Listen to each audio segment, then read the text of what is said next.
오늘 말씀의 제목은 오늘 본문에 나오는 대로 모든 위로의 하나님이라는 말씀 제목입니다. 고린도 후서는 바울이 고린도 교회에 보내는 편지라고 할 수 있습니다. 고린도 전서와 후서를 비교해 보면 내용이 상당히 많이 다릅니다. 고린도 전서는 주로 내적인 문제를 가지고 많이 다루었습니다. 교회 분열이라든가 음란의 문제, 소송의 문제, 그리고 성찬식의 문제, 부활의 문제, 이런 것들을 다루었는데 고린도 후서에서는 주로 외부의 거짓 교사들의 현혹되어 있는 일부 성도들을 향해서 또 책망을 하고 있는 그런 문제를 다루고 있습니다. 하나가 해결되니까 또 하나가 문제가 나타나죠. 우리 신앙생활의 여정은 참 그런 것 같습니다. 산 넘어 산이라는 말이 생각날 정도로 그렇게 우리 신앙 여정은 순탄하지 않습니다. 고린도 전서와 고린도 후서를 읽어보면 구조가 참 복잡하다는 걸 알게 됩니다. 얼핏 생각하면 고린도 전서는 고린도 교회에 보내는 첫 번째 편지, 고린도 후서는 두 번째 편지라고 생각될 수 있지만 내용을 자세히 읽어보면 이 외에도 여러 편지들이 더 있음을 알게 됩니다. 적어도 한 4편의 편지를 보낸 것이 본문에 확인이 됩니다. 처음에 바울은 고린도에 들러서 고린도 교회를 개척하고 예루살렘에 돌아가서 2차 전도 여행을 마칩니다. 그런데 고린도 교회에 대한 소식이 들리는데 고린도 교회에 여러 가지 문제가 있다는 소식을 듣게 됩니다. 그래서 고린도 교회를 책망하는 그런 문제에 대한 그 책망의 편지를 보냈지만 개선이 전혀 되지 않았습니다. 그래서 고린도 교회에서 또 방문한 성도들이 있었습니다. 고린도 교회에서 방문한 성도들을 통해서 그 고린도 교회 소식을 접하게 되고 그들의 궁금한 것도 알게 되고 그래서 두 번째 편지를 보내게 됩니다. 이것이 바로 고린도 전서가 됩니다. 그런데 고린도 전서를 듣고도 고린도 성도들이 회개하지 않았습니다. 그래서 바울은 그들을 설득하기 위해 직접 고린도를 방문했습니다. 그런데 그 방문 결과가 좋지 않았습니다. 성도들과 바울 사이에 서로 마음의 상처만 안고 서로 헤어지게 됩니다. 그래서 바울이 에베소에서 사역하면서 눈물로 쓴 엄중한 편지를 보내게 됩니다. 그것을 디도편에 보내게 되죠. 굉장히 엄중한 편지를 보내놓고 바울이 굉장히 고민을 많이 하게 됩니다. 내가 너무 심한 말을 썼나? 그리고서 디도가 와야 그 소식을 듣게 되는데 디도를 만나지 못해서 노심초사하게 됩니다. 디도가 오지 않자 직접 디도를 만나기 위해서 에베소에서 떠나 드로아까지 가게 됩니다. 그런데 드로아에서 복음의 문이 열렸지만 디도를 만나지 못했기 때문에 마음이 불안해가지고 전도를 못하고 계속 마게도냐로 내려가게 됩니다. 그런데 마게도냐에서 디도를 만나게 됩니다. 디도를 만나서 고린도 성도들이 회개하고 돌이켰다는 놀라운 기쁜 소식을 듣게 됩니다.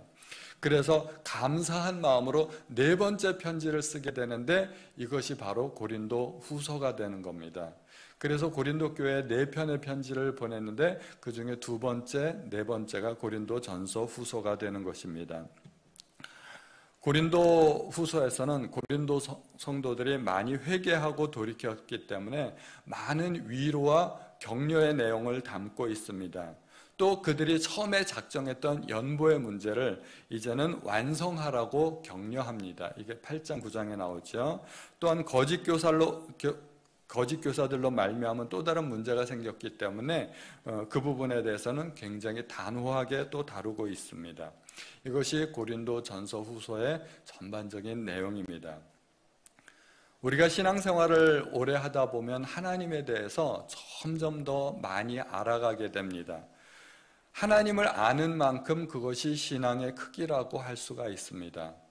그러나 이론적으로 아는 것은 결코 신앙이 되지 않습니다. 머리로만 아는 것은 지식이지 그것은 신앙이 아닙니다. 신학과 신앙은 다른 거죠. 내가 알고 있는 지식이 삶으로 표현될 때 그것이 비로소 신앙이 될 수 있는 것입니다. 삶을 통하여 하나님을 알아가게 되고 이론적인 지식을 삶에 적용하는 것이 신앙입니다. 하나님을 우리는 얼마나 알고 있을까요? 또는 우리가 가장 원하는 하나님의 모습은 어떤 하나님의 모습일까요? 보통 우리가 원하는 하나님의 모습, 자비의 하나님, 용서의 하나님, 그리고 사랑의 하나님, 또 오늘 본문에 나타난 대로 위로해 주시는 하나님이실 것입니다. 가장 힘들고 어려울 때, 낙심될 때, 좌절과 절망의 순간에, 그리고 실패의 순간에 내가 가장 만나고 싶은 그 하나님은 바로 위로해 주시는 하나님일 것입니다. 본문에 위로라는 단어가 무려 10번이나 나타납니다. 대충만 읽어보셔도 이 위로라는 단어가 많이 나타난다는 것을 아실 것입니다. 성경에서 반복해서 나타나는 단어는 굉장히 중요한 단어입니다. 키워드입니다. 그 본문의 주제라고 할 수도 있습니다. 핵심 메시지가 되는 거죠. 그래서 오늘 본문의 주제는 위로하신 하나님이라는 것을 우리가 쉽게 알 수가 있습니다. 우리가 오늘 읽은 본문 3절 4절에 보면 찬송하리로다 그는 우리 주 예수 그리스도의 하나님이시요 자비의 아버지시요 모든 위로의 하나님이시며 우리의 모든 환난 중에서 우리를 위로하신다고 말씀하고 있습니다. 하나님이 어떤 사람에게 위로해 주실까요? 당연히 위로가 필요한 사람, 모든 환난 중에서 위로하시는 하나님이시라고 합니다. 모든 환난 중에서 위로하신다는 말은 환난의 종류를 따지지 않고 환난의 원인이 무엇이건 환난 당한 자에게 나타나시고 위로해 주시는 하나님이시라는 말씀입니다. 그 환난이 신앙으로 인한 박해일 수도 있고 또는 내 개인적인 실패의 경험일 수도 있습니다. 경제적인 원인으로 나타난 환난일 수도 있고 또는 질병이 원인이 될 수도 있습니다. 모든 환난 당한 자에게 위로해 주시는 하나님이십니다. 우리는 물론 사람으로부터도 위로를 받을 수 있습니다. 그러나 사람의 위로는 크게 위로가 되지 않습니다. 사람은 능력도 없고 대개 우리가 가지고 있는 고통과 같은 고통을 경험한 적이 없는 경우가 많기 때문에 그렇습니다. 슬픔이나 고난을 겪어보지 않은 그 사람이 다른 사람의 슬픔과 고난을 이해할 수 있을까요? 그렇기가 쉽지 않을 겁니다. 불의의 사고로 사랑하는 가족을 잃어버리지 않아 본 사람이 그렇게 사고를 당한 사람들을 어떻게 진심으로 위로할 수가 있을까요? 그것은 말뿐의 위로이지 사실 위로가 잘 되지 않습니다. 그런데 우리 주님은 사람이 겪을 수 있는 거의 모든 종류의 고난을 다 겪으신 분이십니다. 히브리서 4장 15절에 보면 우리에게 있는 대제사장은 우리의 연약함을 동정하지 못하실 이가 아니요 모든 일에 우리와 똑같이 시험을 받으시니로되 죄는 없으시니라. 주님이 물론 죄는 없으시지만 그렇다고 해서 주님이 약한 모습을 가지지 않았다는 것은 아닙니다. 우리가 약한 모습을 가졌듯이 주님도 똑같이 약한 사람의 모습으로 이 땅에 오셨다는 것입니다. 주님도 목수의 아들로 태어나서 가난하게 자라셨습니다. 그래서 주님도 가난이 무엇인지 아시는 분이십니다. 주님이 사역을 시작했어도 모든 사람이 금방 메시아로 인정해주고 주님을 따랐던 것도 아닙니다. 사역 초기에 주님은 은혜로운 말씀을 전했고 능력을 베풀었지만 사람들은 저가 목수의 아들이 아니냐 하고서 오히려 배척했습니다. 금방 따랐던 게 아닙니다. 귀신의 왕이라는 오해도 받으셨고 먹기를 탐하고 포도주를 즐기는 자라는 그런 비난도 받으셨습니다. 사랑하는 제자에게 배신도 당하셨습니다. 그리고 목말라 하셨고 배가 고프셨던 적도 있고 육체의 피곤함으로 인해 배 안에 쓰러져서 잠이 드신 적도 있으셨습니다. 십자가를 앞두고 잠 못 이루면서 괴로워하신 적도 있었습니다. 특히 십자가의 고난은 육체가 겪을 수 있는 최악의 고난입니다. 가장 큰 고난입니다. 그러므로 우리가 어떤 고난을 겪던 주님은 다 겪으셨고 이미 알고 계시다는 것입니다. 주님은 인간의 고통을 알고 계시기 때문에 고통 중에 있는 인간을 능히 위로하실 수 있다는 것입니다. 본문 7절에 보면 너희를 향한 우리의 소망이 견고함은 너희가 고난에 참여하는 자가 된 것 같이 위로에도 그러한 줄을 알미라. 바울은 고린도 성도들이 여러 가지 고난을 겪고 있다는 사실을 알고 있었고 주님의 위로가 함께 하기를 소망했습니다. 그런데 여기 위로와 반복적으로 함께 나타나는 단어가 환난, 고난이라는 단어입니다. 고난당하는 사람에게 하나님의 위로가 함께 하신다는 것입니다. 그런데 고난에도 종류가 있습니다. 사실 우리가 당하는 대부분의 고난은 나의 잘못된 선택으로 인한 고난인 경우가 굉장히 많습니다. 제가 전에 상한우유 먹고 배탈이 나서 고생한 적이 있다고 말씀드렸죠. 그 고난이 하나님이 주신 건가요? 마귀가 준 건가요? 제가 스스로 잘못해서 당한 고난이었습니다. 인간이 만물의 영장이라고는 하지만 생각보다 무지한 경우가 많습니다.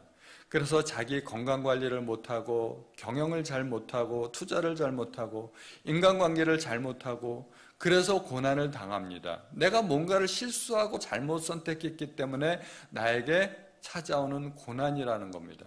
내가 잘못된 씨를 뿌렸기 때문에 잘못된 열매를 거두는 고난을 당하는 것입니다. 물론 그런 고난 가운데도 하나님의 위로하심이 함께 있습니다. 인간의 부족함을 하나님께서 잘 아시기 때문입니다. 그런데 하나님의 특별한 위로가 있는 고난이 있습니다. 그것은 5절에 나오듯이 그리스도의 고난입니다. 그리스도의 고난이 우리에게 넘친 것 같이 우리가 받는 위로도 그리스도로 말미암아 넘치는도다. 고난 중에서도 하나님께서 기뻐하시고 하나님께서 소중히 보시는 고난이 있다는 것입니다. 그것이 그리스도의 고난이고 선을 행함으로 말미암아 당하는 고난입니다.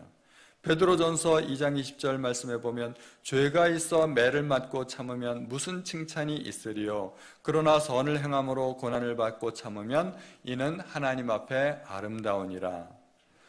선한 일을 하지 않으면 내가 고난당하지 않을 수도 있는데 고난이 있는 줄 뻔히 알면서도 그것이 옳은 일이기 때문에 내가 선을 행했고 그래서 찾아온 고난이 있다는 것입니다.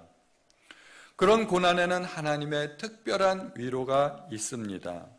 그러한 고난과 위로는 동전의 앞뒤와 같이 서로가 연결되어 있습니다. 어떤 사람에게 하나님의 특별한 위로가 있다는 것은 그가 하나님 때문에 고난을 받았다는 것이고 하나님 때문에 고난을 받은 사람에게는 하나님의 위로가 기다리고 있다는 것입니다. 그래서 동전의 앞뒤와 같이 하나님을 위한 고난과 하나님께로부터 오는 위로는 딱 붙어 있습니다. 사실 하나입니다. 그런데 우리는 고난은 원하지 않으면서 위로만 받기 원합니다. 고난 없는 위로가 존재하지 않습니다. 우리는 하나님을 위해 받는 고난을 두려워하지 말아야 됩니다. 바울은 오히려 그러한 고난을 기뻐한다고 이야기합니다. 골로새서 1장 24절에 보면 나는 이제 너희를 위하여 받는 괴로움을 기뻐하고 그리스도의 남은 고난을 그의 몸된 교회를 위하여 내 육체에 채우노라. 고난을 자처하겠다는 말입니다. 그 고난이 하나님을 기쁘시게 한다면 나는 얼마든지 고난을 감수하고 괴로움을 기뻐할 수 있겠다는 말입니다. 얼마나 고난이 심했는지 살 소망까지 끊어지고 사형 선고를 받은 줄 생각될 정도로 그렇게 고난이 심했다고 합니다.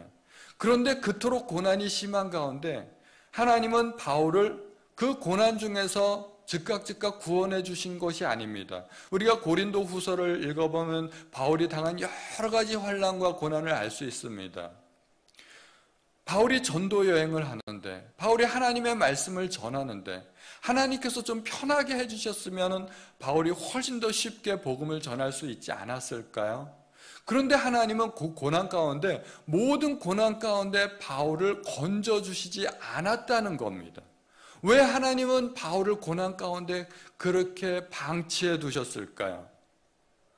그토록 극심한 고난 가운데서도 바울을 구해주시지 않은 이유가 뭘까요? 겨우 살아서 존재할 수 있을 정도까지만 하나님께서 그렇게 놔두셨습니다. 그 이유는 오늘 본문 9절에 나와 있습니다. 우리는 우리 자신이 사형 선고를 받은 줄 알았으니 이는 우리로 자기를 의지하지 말고 오직 죽은 자를 다시 살리시는 하나님만 의지하게 하심이라. 사형 선고 받은 사람은 살 길이 없죠. 사형 선고 받으면 그냥 죽는 겁니다. 그 사형 날짜만 기다리고 사는 거 아니겠습니까? 바울이 그랬다는 겁니다. 이제는 죽었구나. 이제는 더 이상 방법이 없구나. 나의 모든 선교 사역도 여기서 끝마치는구나 하고 마지막이라고 생각되는 그 경험이 여러 차례 있었다는 것입니다. 이제는 끝이구나 하는 생각을 여러 차례 했는데 그 이유가 뭐라고요? 우리로 자기를 의지하지 말고 오직 죽은 자를 다시 살리시는 하나님만 의지하게 하려는 것이라는 것입니다. 한마디로 내가 의지하고 기대할 수 있는 모든 것을 다 포기하고 내려놓게 하심이라는 것입니다. 내가 돈 있고 능력이 있으면 나에게 나타난 문제들을 내가 해결하지 하나님을 의지하겠습니까? 예를 들어서 내가 배고픈데 돈 있으면 밥 사 먹지 하나님께 밥 달라고 기도하겠습니까? 내가 능력이 있으면 내가 그거를 해결하지 하나님을 의지하지 않는다는 말입니다.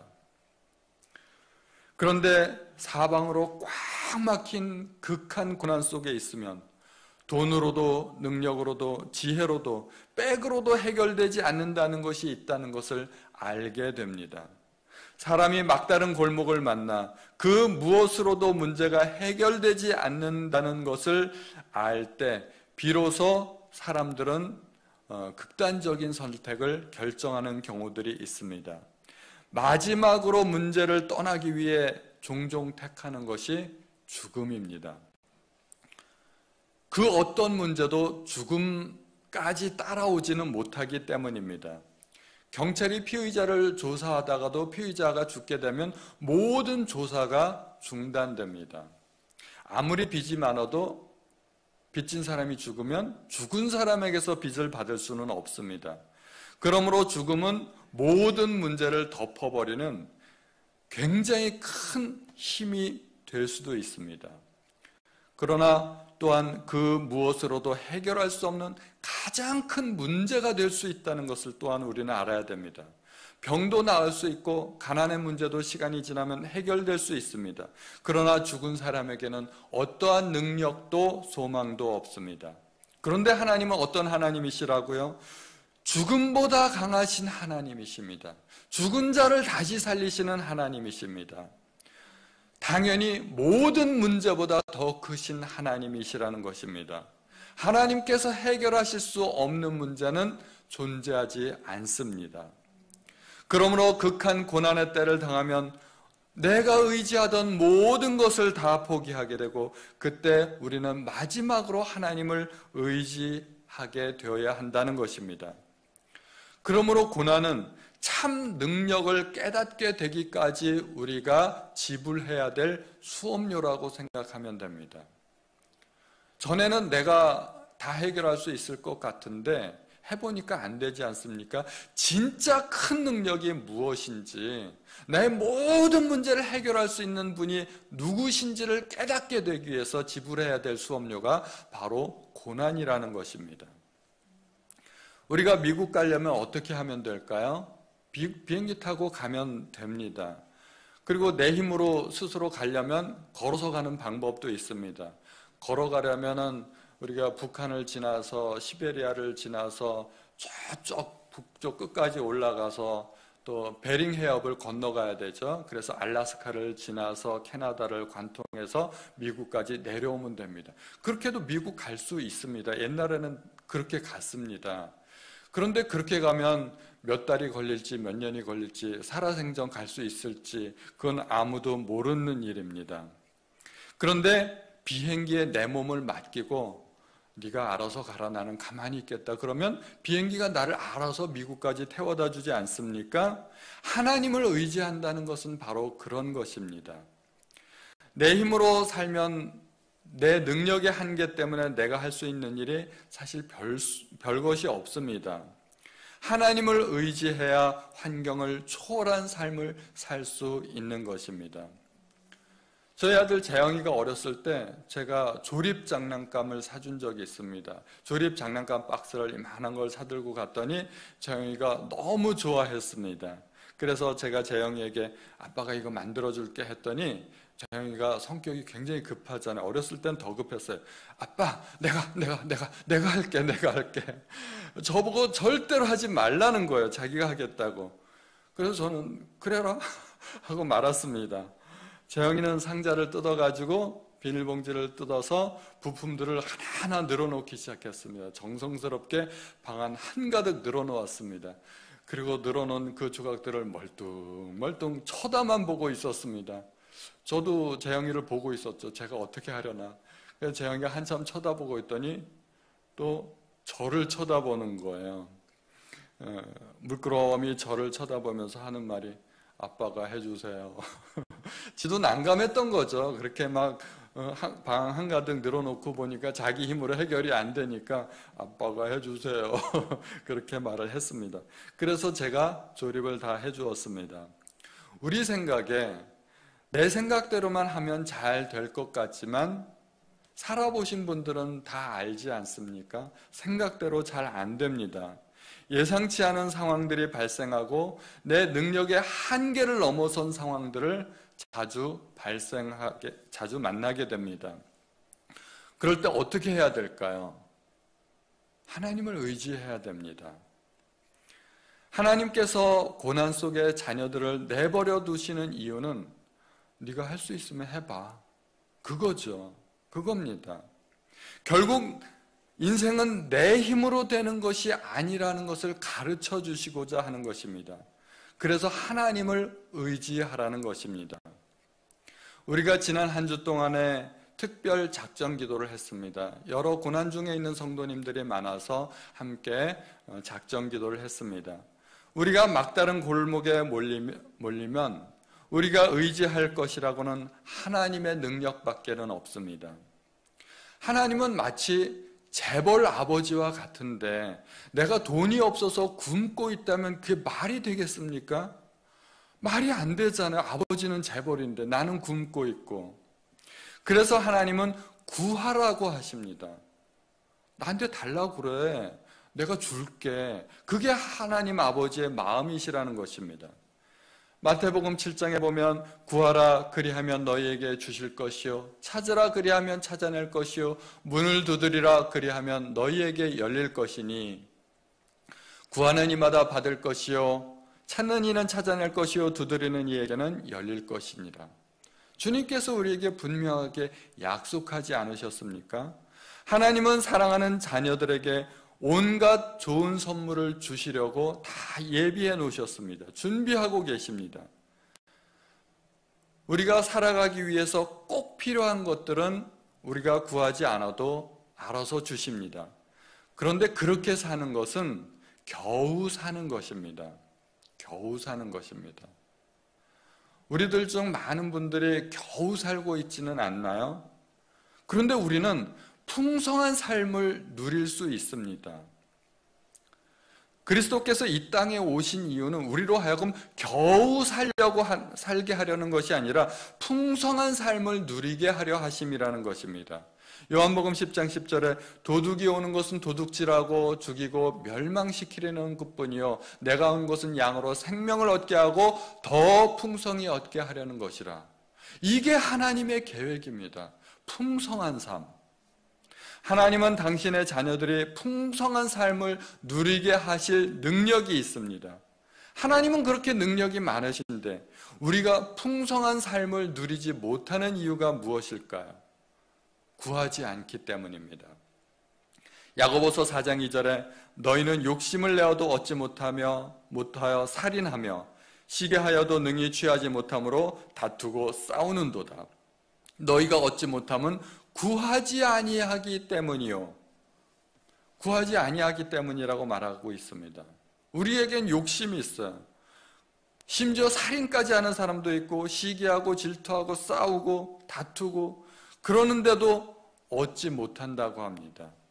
진짜 얻을 수 있는 방법은 우리가 하나님 앞에 구하는 것입니다. 그러므로 우리는 우리에게 고난을 허락하시는 하나님의 뜻을 알아야 합니다.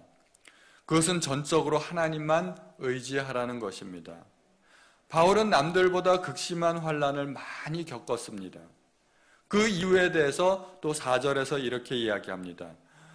우리의 모든 환난 중에서 우리를 위로하사 우리로 하여금 하나님께 받는 위로로서 모든 환난 중에 있는 자들을 능히 위로하게 하시는 이시로다. 하나님께서 바울을 위로하셨고 바울도 하나님께로부터 받은 그 위로로서 다른 성도들을 위로하겠다는 것입니다. 고난을 겪어보지 않은 사람은 다른 사람의 고난을 이해하지 못합니다. 과부가 호라비 사정을 안다고 배가 고파보지 않은 사람이 다른 사람의 배고픔을 알 수 있겠습니까? 그러나 바울은 고난을 많이 겪어봤기 때문에 그 고난도 이해하고 하나님께 받은 위로로서 다른 성도들을 위로할 수 있다는 것입니다. 우리가 고난당할 때 그 고난이 결코 헛된 것은 아닙니다. 그것은 값진 인생의 교훈이고 간증이 될 수 있습니다. 자녀 교육에 실패했던 분들이 회복하면 똑같은 실패를 겪고 있는 부모들에게 조언을 해줄 수 있습니다. 예전엔 그런 간증을 들으려면 간증 집회에 참석하거나 간증집을 읽어야 했지만 요즘은 웬만한 유명한 간증들은 유튜브에 다 올라와 있기 때문에 우리가 쉽게 접할 수 있습니다. 자녀 교육 때문에 고난이 있으신 분들은 유튜브에서 한번 검색해 보시기 바랍니다. 개그우먼 이성미 씨가 사춘기 아들과의 관계로 고난이 있었지만 하나님의 은혜로 회복하게 된 그 과정을 간증으로 엮었습니다. 이성미 간증 검색하시면 다 나옵니다. 조사하면 다 나오니까. 사업에 실패한 사람이 똑같은 실패를 겪고 있는 사람에게 또 조언을 해줄 수 있습니다. 혹시 들어보셨나요? 왕의 재정이란 책이 있습니다. 이 책을 쓰신 김미진 간사님은 사업이 잘 되는 큰 부자였습니다. 얼마나 부자였는지 길 가다 매매 나온 건물 보고 이 건물 괜찮은데 그러면 현찰 주고 그 건물을 그 자리에서 샀다고 합니다. 어마어마한 부자죠. 그러나 어느 날 사업이 실패하고 전 재산을 다 잃어버리고 자기가 가진 것 없이 순수하게 마이너스 50억 빚더미에 올라앉게 됩니다. 그 실패를 극복하는 과정에서 하나님의 뜻을 알게 되고 재정 경영을 어떻게 해야 되는지를 하나님의 뜻에 맞게 해야 하는지를 배우게 됩니다. 그리고 지금은 재정을 관리하는 방법을 가르치는 간사로서 활동하게 됩니다. 네이버 책 소개에서는 김미진 간사에 대해서 이렇게 소개합니다. 4대째 믿음의 가정에서 자랐다. 대학 시절부터 사업을 시작하여 크게 성공했으나 수십억의 빚을 지고 삶을 포기한 채 살았다. 그러다 성경적 재정 강의를 듣고 죽을 각오로 말씀대로 살며 빚을 모두 갚았다. 그가 철저히 회개하며 깨달은 것은 우리의 주인은 오직 하나님이시고 우리의 공급자 또한 하나님뿐이시란 것이었다. 그의 탁월한 재정 강의는 유튜브 누적 조회수 1억 회에 달한다. 그의 책과 강의를 통해 불신자와 낙심자들이 죽게 돌아오고 돈의 노예로 살던 사람들이 빚을 청산하고 하나님이 부어주신 복을 가난한 이웃과 나누며 예수 제자의 삶을 사는 은혜와 기적이 일어났다. 유튜브 검색해 보시면 그 강의가 다 나와 있습니다. 왕의 재정 검색하시면 아주 시리즈로 여러 편이 다 떠 있습니다. 이 강의도 꼭 들어보시기 바랍니다. 실패를 딛고 일어선 모든 사람들의 간증이 다 그렇습니다. 그런데 우리도 이런 간증을 하려면 고난을 통과해야 됩니다. 그래서 고난을 주시는 하나님의 뜻을 알아야 됩니다. 내가 먼저 깨달아야 다른 사람에게도 도움을 줄 수 있기 때문입니다. 우리는 본문에서 고난의 의미를 살펴보았습니다. 위대하게 쓰임받은 모든 하나님의 사람들은 다 하나같이 고난학교 졸업생들입니다. 모세, 다윗, 바울 모두가 고난을 통해서 다듬어진 사람들입니다. 고난이 없을 때는 내가 잘하는 것 같고 남들에게 내가 얼마나 상처를 주는지도 모르고 멋대로 살아갑니다. 그러나 고난을 통해서 인격이 다듬어지면 하나님의 뜻이 무엇인지도 알게 되고 하나님만 전적으로 의지하는 방법도 배우게 됩니다. 그리고 다른 사람에게도 유익한 사람이 됩니다. 제가 아는 어떤 목사님이 제게 짧은 글을 하나 보내주셨습니다. 가을바람을 맞을 때 우리는 이렇게 이야기합니다. 바람 참 좋다. 오늘 누군가 여러분을 만났을 때 이런 표현이 나오면 좋겠습니다. 사람 참 좋다. 우리가 그런 말을 들어야 되지 않겠습니까? 우리가 고난으로 연달될 때 우리는 하나님께서 기뻐하시는 사람으로, 이웃에게 유익한 사람으로 거듭나게 될 것입니다. 지금 우리는 국가적으로 또 개인적인 상황으로 여러 가지 고난을 겪고 있는 중입니다. 극한 환난과 고난 속에 계신 모든 성도님께 하나님의 위로하심이 함께 하시기 바랍니다.